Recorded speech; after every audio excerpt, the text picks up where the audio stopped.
శుభోదయం. ఈరోజు జూలై 4. మరి యువతకు స్ఫూర్తి ప్రదాత,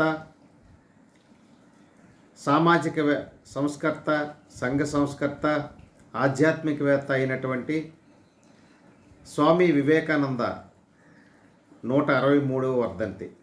ఈ సందర్భంగా ఆయన్ని స్మరించుకోవడం అనేది మన తాలూకా బాధ్యత, కర్తవ్యం. ఈ సందర్భంగా ఆయన యొక్క స్ఫూర్తిని యువత ఇప్పటికీ అనుసరిస్తున్నారు. ఆయన 1863 జనవరి 12 జన్మించి కేవలం 39 సంవత్సరాల్లోనే ఆయన సమాధి అయిపోయారు. అంత తక్కువ వయసులోనే ప్రపంచానికి ఒక సందేశాన్ని ఇచ్చినటువంటి ఆ మహానుభావుడిని ఇవాళ స్మరించుకోవడం అనేది మన తాలూకా అదృష్టంగా భావిస్తున్నాను. యువత మేల్కొండి,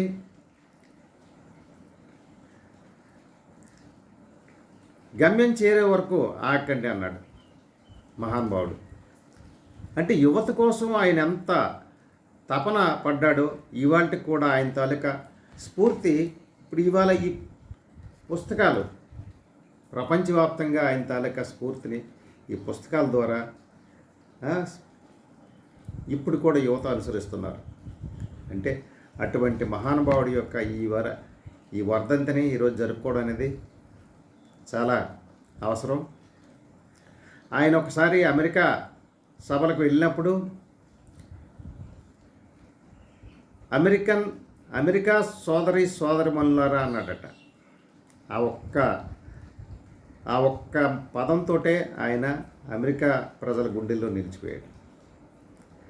అటువంటి మహానుభావుడిని ఇప్పుడు ఆయన ఒక రాష్ట్రపతి కాదు, ఒక ప్రధానమంత్రి కాదు, ఒక ముఖ్యమంత్రి కాదు, ఒక మంత్రి కూడా కాదు, కనీసం ఒక ఎమ్మెల్యే కూడా కాదు. అటువంటి వ్యక్తి ఈరోజు 163 సంవత్సరాలకి ఇంకా బ్రతికి ఉన్నారు. ఆయనకి మరణం అంటూ ఉండదు. ముఖ్యంగా యువత ఆయన స్ఫూర్తిగా తీసుకోవాలి. ఎందుకంటే దేశం నాకేమిచ్చింది అనే కంటే దేశానికి నేనేమిచ్చాను అనుకోవాలి. జననీ జన్మభూమిత్యా స్వర్గాదపి గరీయసి, నీ తల్లి మోసేది 9 మాసాలేరా, ఈ తల్లి మోయాలి కడ వరకురా, కట్టే కాలే వరకురా.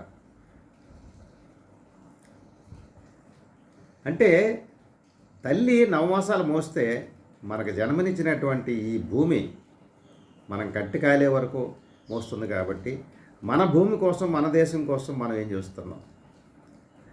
దేశమును ప్రేమించుమన్నా మంచి అన్నది పెంచుమన్నా అన్నాడు గురజాడ. ఒట్టి మాటలు కట్టి పెట్టోయ్, గట్టి మేలు తలపెట్టబోయ్, దేశమంటే మట్టి కాదోయ్, దేశమంటే మనుషులై. సొంత లాభం కొంత మానుకొని పొరుగువారికి సాయపడవా. అంటే మనం ఏ పని చేసినా సరే దేశానికి కొంత ఉపయోగం ఉంటుంది. అంటే ఏ పని చేసినా, నీ ఉద్యోగం చేస్తున్నావు అంటే ఉద్యోగంలో కూడా 10 మందికి ఉపయోగపడతావు. కాబట్టి దేశ సేవ కింద లెక్క. ఏ పని చేయకుండా సోమరపోతుల్లా తిరగడం అనేది దేశద్రోహి కింద లెక్క. అదేవిధంగా యువత ఈరోజు పెడదారి పడుతున్నారు. యువత పెడదారి పట్టకుండా క్రమశిక్షణతో బాధ్యతగా తల్లిదండ్రుల పెంపకంలో క్రమశిక్షణగా పెరగాలి. అలాగే మరి మీ తాలూకా పాఠశాలల్లో, మీ తాలూకా కళాశాలల్లో మీ విద్యాబోధన అనేది క్రమశిక్షణతో నేర్చుకోవాలి. నీ తాలూకా ప్రవర్తనే నీ తాలూకా భవిష్యత్తుకు పునాది. ఎందుకంటే దేశానికి వెన్నెముక యువత. యువతే లేకపోతే దేశం భవిష్యత్తు ఉండదు. అటువంటి యువత ఈరోజు పెడదారి పట్టకుండా, వ్యసనాల బారిన పడకుండా క్రమశిక్షణతో మీరు ఎప్పుడైతే ఉంటారో మీకు మంచి భవిష్యత్తు ఉంటుంది. అంటే చిన్న విషయానికి కృంగిపోతున్నారు ఈ రోజుల్లో. కృంగిపోవడం అనేది అంటే ధైర్యాన్ని కోల్పోకూడదు. ధైర్యమే మీకు భవిష్యత్తు, ధైర్యమే మీకు ధైర్య సాహసే లక్ష్య అన్నారు. అంటే ప్రతి జీవికి సమస్య అనేది లేకుండా ఉండదు. సమస్య కంపల్సరీగా ఉంటుంది.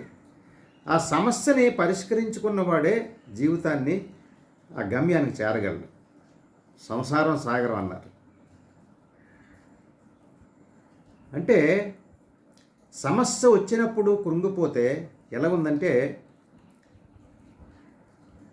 కడలి నడుమ పడవ మునిగితే కడదాకా ఈదాలి,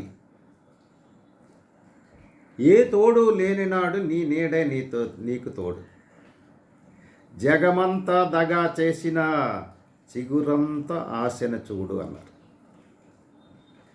అంటే ఏనాడు కూడా ధైర్యం కోల్పోకుండా చివరి వరకు ప్రయత్నం చేయాల. అంటే కడలి నడుమ పడవ మునిగితే కడదాకా ఈదాలి, ఎక్కడో ఒక దగ్గర నీకు ఏదో ఒక ఆధారం దొరకచ్చు. ఏ తోడు లేనినాడు నీ నీడే నీకు తోడు, జగమంతా దగా చేసిన చిగురంతా ఆశన చూడను. అంటే ప్రతి మనిషి తాలూకా జీవితంలో సమస్యలు ఉంటాయి. ఈ సమస్యలను అధిగమించాలి. యువత క్రమశిక్షణగా, బాధ్యతగా పెద్దలను గౌరవిస్తూ, తల్లిదండ్రులను గౌరవిస్తూ స్వామి వివేకానందకి స్ఫూర్తిగా నిలుస్తారని కోరుతున్నాను.